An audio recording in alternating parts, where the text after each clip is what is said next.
UTEP was really very, very excited about being a part of Opportunity Nation because its goals are so well aligned with what we do on this campus.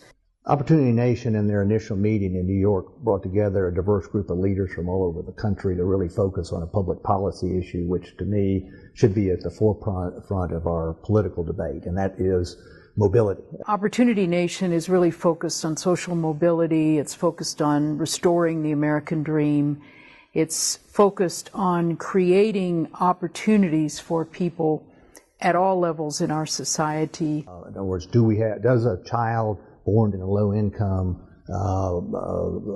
zip code have the opportunity to go beyond, or does birth and that location dictate ultimately his income or his mobility?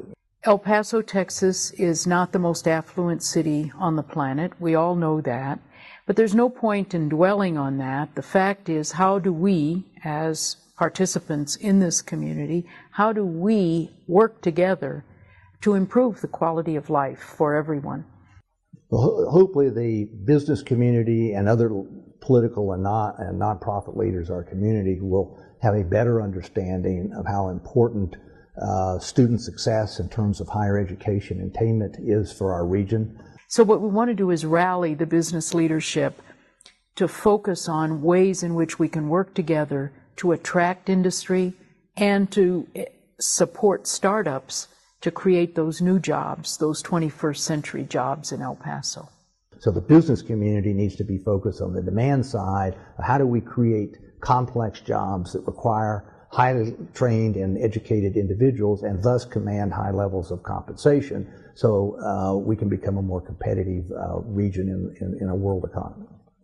We hope that after Opportunity Days, we're going to see we're going to launch a new 3-year initiative that will help the business community and the educators in this community come together around the notion that we can improve our economy and our quality of life by working together. Well, I think we're all in this together. In other words, the quality of life of our region depends on the incomes of our regions. It's not only a supply side issue. In other words, how effectively do we move a student through the K-12 system into the community colleges, into UTEP? It's also a demand side issue. What type of jobs do we have that can use those skills? So we need to attract companies that come here for our brain power, not just for our hands. And that's where I think the business community and educators can actually make a difference by working together. That needs to happen if we're going to be competitive as a region in the 21st century.